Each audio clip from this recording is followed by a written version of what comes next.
saya bertemu langsung. Ini primary ya. Primary. Saya bertemu langsung dengan 5 orang, yang 5 itu adalah orang Indonesia. Oke. Ya.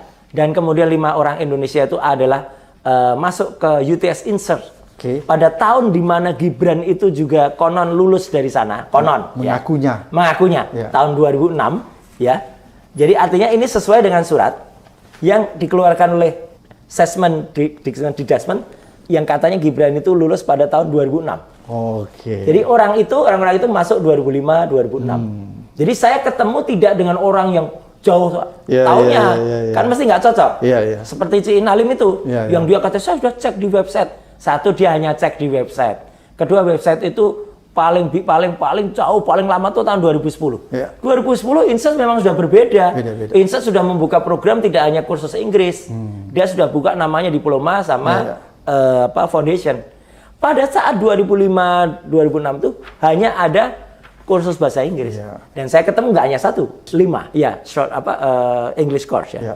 Dan saya malam hari itu juga ketemu dengan seorang profesor, orang Indonesia, ya, Profesor Z namanya. Dia pengajar, sudah hampir 20 tahun ya, jadi sudah hampir puluhan tahun, jadi 17 tahun sekian gitu ngajar di University New England yang ada di Australia. Meskipun memang dia juga bilang, saya juga tidak mengajar di UTS, tapi saya tahu pasti, kenal lah. Ya namanya seorang profesor. Iyalah, punya antar jaringan. Kampus tahu lah. Jadi dia bisa menceritakan detail bahwa orang datang ke sebuah foundation atau dia datang ke sebuah kampus yang itu untuk matrikulasi, untuk pathway. Apa saja yang dilakukan dan kemudian nanti lulusnya apa. Profesor Z itu juga bahkan ketawa kalau lihat surat ini. Satu, Bang Abraham, istilah ini tidak lazim ada di Australia, grade. Nggak ada, adanya tuh year. Jadi kalau tahun ya, jadi grade 12 itu nggak pernah ada, grade 12 itu apa ini istilahnya. Dan hal yang sama sebenarnya. Grade ini kan kalau di Indonesia dia mau bilang tingkatannya. Tingkatan, betul. Dan hal yang sama ini menariknya ya, pemirsa Speak Up. Pak, gantinya Pak Dr. Sutanto, sekarang namanya Pak Eko Susanto.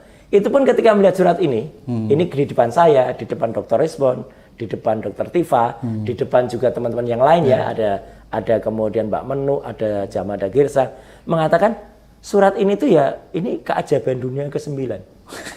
Jadi dia mengaku sendiri. Aneh. Tidak pernah ada surat ini. Karena apa? Syarat untuk mendapatkan surat penyetaraan itu panjang. Ada 9 detail. 9 indikator. Betul. Salah satunya adalah ada rapor 3 tahun. Gibran nggak punya. Dia bilang Gibran tuh hanya dicari-cari, hanya ketemu 2 tahun raportnya.